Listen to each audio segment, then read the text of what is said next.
আসসালামু আলাইকুম বন্ধুরা, সবাই কেমন আছেন? আমি রবিন, আমার বাড়ি সিরাজগঞ্জ জেলা।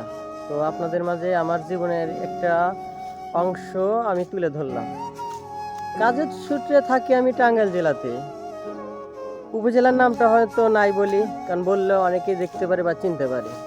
তো দীর্ঘ 1 বছর থাকার পরেও কখনো কোনো মেয়ের দিকে আমি তাকাতাম না, কারণ ছোটোখাটো কাজ করি, মেয়েদের দিকে তাকালে কেমন দেখা যায় না। তো একদিন কাজে যাওয়ার সময় একটা মেয়ে আমাকে দেখে হাসলো। তো আমি একটা মুচকি হাসি দিলাম। তারপরে প্রায় তার সাথে দেখা হতো, হাসি দিতাম। এমনভাবে কিছুদিন চলতে লাগলো।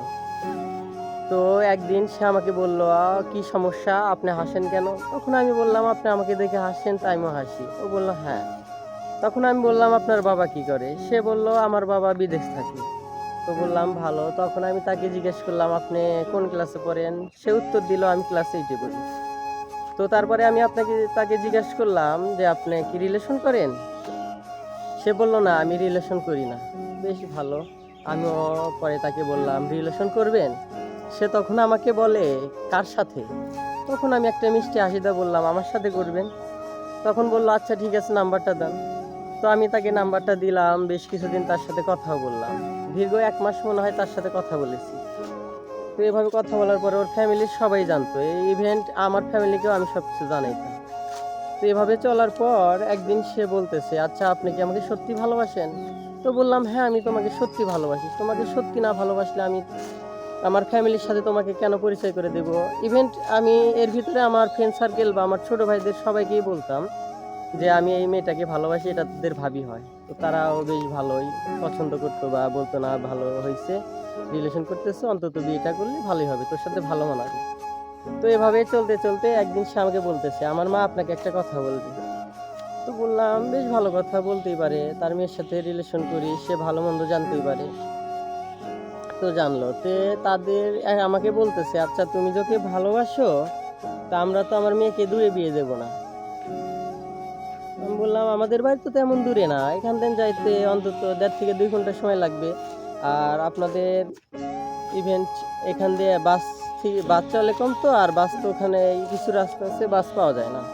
তা আমি বললাম যে, "এখান থেকে আপনার বাস না পাওয়া গেলে একটু সময় কম লাগবে, সেনজিত করে যাইতে একটু সময় বেশি লাগে।" তো এভাবে বলার পরে সে বলতেছে, "তুমি যদি আমার এখানে মেয়েকে বিয়ে করে এখানে যদি ভাড়া করে কোনো কাজ করে খেতে পারো তাহলে মেয়ে দেবো, নাহলে দেবো না।" তখন বললাম, "দেখেন, আমারও তো ফ্যামিলি আছে, আমারও বাড়ি ঘর আছে, আমি এগুলা রেখে কিভাবে একটা জায়গায় থাকতে পারি?" তখন তারা বলতেছে, "দেখো, আমার 4টা মেয়ে, আমার কোনো ছেলে নাই। আমার আউস আছে যে আমরা 4টা মেয়েদের 4টা ছেলে আনবো। তো তুমি যদি পারো তাহলে দেখো, তুমি ভেবে দেখো।" তো আমিও তাকে বলে দিলাম, "না, এটা তো সম্ভব হয় না।"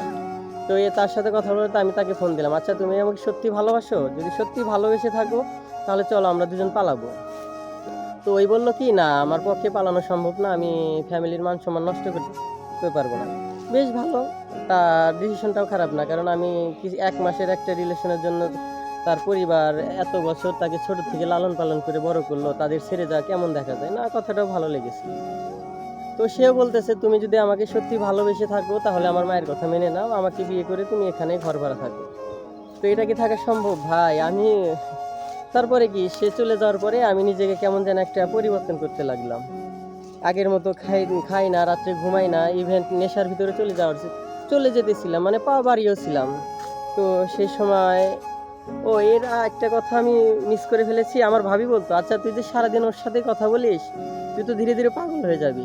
তো আমি তখন হেসে বলতাম, "না রে না, পাগল হব না, আমি তো পাগল হব কেন, আর আমি ওর প্রেমে এমনিতেই পাগল হয়ে গেছি।" তো লাস্টে যখন আমি নেশা করা ধরলাম তখন আমার ফ্যামিলি ধীরে ধীরে জেনে গেল। তো তারা আমাকে বলতেছে যে, "রবিন দেখো, ভালোবাসা জীবনে আসবে যাবে, তাই দেখে নিজের জীবনটাকে নষ্ট করা যাবে? যাবে না তো। তুমি ভালো হয়ে যাও, নিজের খেয়াল রাখো, এগুলা না করলে তো হবে না।" তো আমার ফ্যামিলি থেকে না আমি অনেকটাই সাপোর্ট পেয়েছি, এবং আমি খারাপ পথে পা বাড়ানো থেকে না মানে ফিরে এসেছি। তো আমি শুধু একটা কথাই ভাবি যে মেয়েরা কত সুন্দর অভিনয় করে চলে যেতে পারে। আরে আমার বাপ মা আমাকে জন্ম দিয়েছে, লালন পালন করেছে, তাদের একটা আশা নাই? আর আমার বাড়িঘর থাকতে, আমি যদি হয়তো বাড়িঘর থাকতো না, ইতিম হতাম, তাহলে না মেনে নিতাম তাদের কথা। আর মেয়ে বিয়ে দিয়ে যদি তারা ছেলের আশা করে তাহলে আমার বাবা মার কি দোষ? তাদেরও তো একটা হক আছে আমার প্রতি। তাদের হক দায়িত্ব পালন করতে হবে না? তো এইটুকুই আশা আপাতত থাক। পরবর্তীতে আপনাদের অনেক কথা বলবো যদি 1K লাইক করে।